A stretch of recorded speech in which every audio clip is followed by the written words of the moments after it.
然后互联网的话，基本上年薪，反正我了解的，因为我是做运营嘛，我了解的，我身边的人可能大家基本上都是在几十万这样子。对对对。哎，你好。哎，你好。请问您认为在上海赚到20万年薪是一个什么样的水平？在上海吗？对。在上海20万，我觉得应该算只能温饱吧。温饱是吗？是的，因为我家是西安的，就是可能在西安来说，你一个月大概赚1万多水平还是可以的。但是在上海的话，因为我现在租房嘛，我租房的话一个月也有几千块钱。如果说你20万年薪的话，你一个月也就才1万多，你可能房租加吃饭就已经非常近了。对，然后你可能说跟同学、跟朋友聚会啊，或者说你想买一个你想要的，比如说像有些人他喜欢摄影嘛，他买个相机，或者你想买一个像女孩子她比较喜欢包包、化妆品，可能就会比较难了。对对对，对对对，所以我觉得20万可能在上海是一个怎么说呢？只能就可能说有点扎心啊，但是确实是一个只能挣扎在温饱线的水平。对对对。那您觉得在上海赚到20万年薪的人多不多？这个可能我没有太多有概念，因为我本身就是之前我上班的话也是在互联网的，然后互联网的话基本上年薪，反正我了解的，因为我是做运营嘛，我了解的，我身边的人可能大家基本上都是在几十万这样子。对对对，所以可能20万，就是你要说可能你跟那种就是怎么说，就是他可能特别节约，或者说特别就是偏的地方的人，他没有什么物质需求的人比的话，20万确实不少了。但是你要真是说你要在上海这样一个大都市来说，20万确实水平可能真的是在中偏下这样一个水平。对对对对对对。所以你们这个行当互联网其实挣得多的人还是挺多的，是吗？这个东西可能有幸存者偏差吧，但是我身边的人可能基本上年薪都在几十，这可能。就因为我可能也就是在大公司多一点，但是你要说小公司的话，它可能20、30也算是比较普遍的一个薪资水平。对对对对对。那您觉得在上海赚到多少年薪，就是这个生活就过得比较舒适了？但这个要看就是你的追求吧，因为如果说你就比如说现在在南京东路这个地方，对，你要在这里买房的话，对吧？那你可能对吧，几千万上亿都是那什么，对。然后你要说你要在上海，如果只是有一个需求，我买一套房偏一点的地方都没有关系，那可能你基本上那房子也得有个几百万的样子，对。然后这样的话，你要真是说年薪。基本上你要在50以上，你都在打拼，可能10几20年，因为你还有可能背房贷。所以你要这么说，就是如果说他真的只是想在上海，我就生存下来，然后我对于房子什么的需求没有那么高的话，可能年薪有个30、40万，他也有可能能够过得比较开心。因为这个东西也要看每个人的物质需求不一样，因为有的人可能他对于就是我可能在上海，我不仅要住比较好的地方，可能还要住大平层或怎么样。那你的追求就可能不是说几个小目标能达成的。但是对于大多数人来说，年薪可能30、40，然后你要在偏远地方买一个差不多的几十平的房子，然后也是 OK 的。对，这个主要是看每个人的追求吧，我觉得。对对对，就每个人的情况是不一样的。对的对的对的，而且就是可能上海比起其他城市来说更卷一点，而且整个上海来说，它的那个。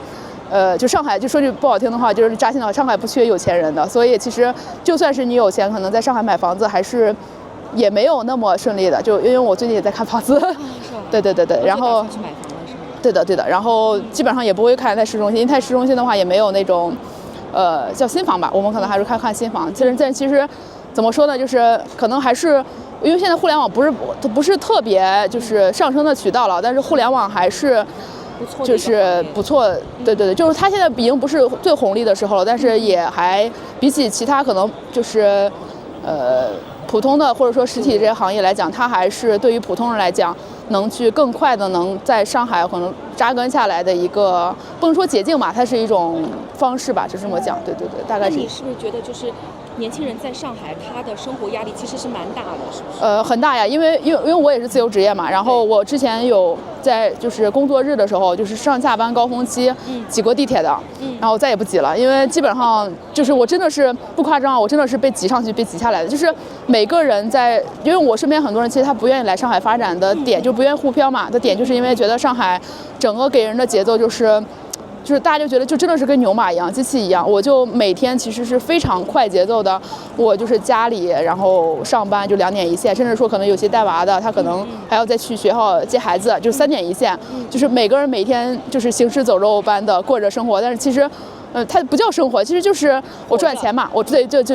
我赚钱，为了自己，为了孩子。但是在上海来讲，其实对于大多数人来讲，确实比较卷，压力确实也比较大。其实，所以很多人就想着我来大城市，我赚点钱，然后回到我的那个就是老家，我盖套房，或者是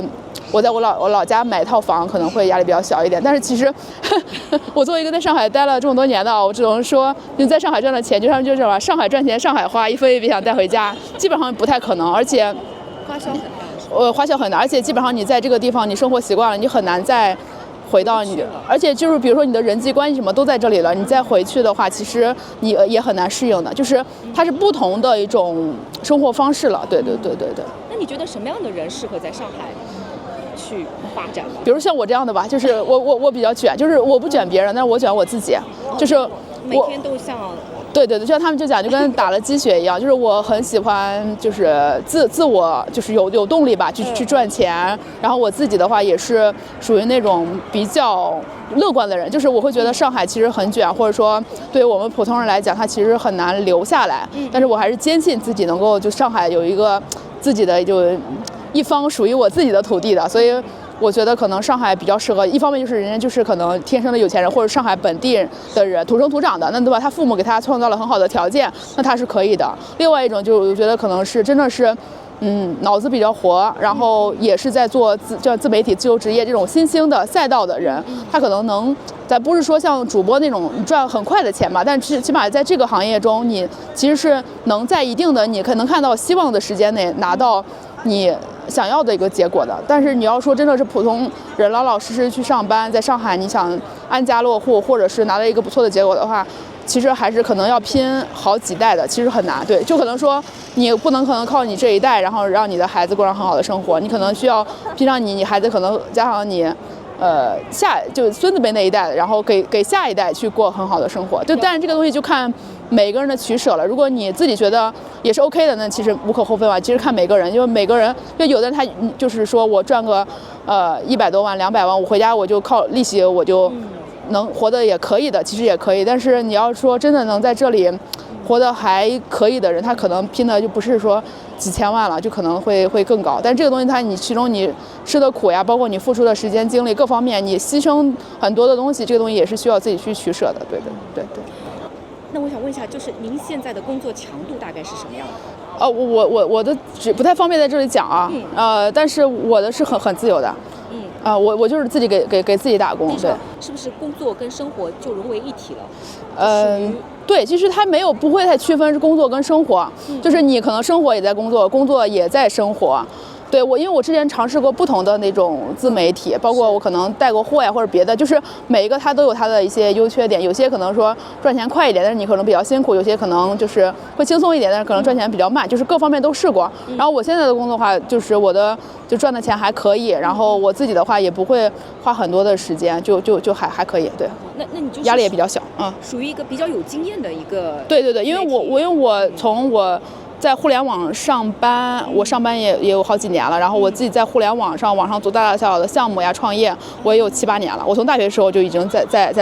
接触互联网了。那已经非常对，所以我现在不能说是老手吧，但是我起码在互联网上也摸爬滚打挺多年了，所以我现在是找到了属于自己的一个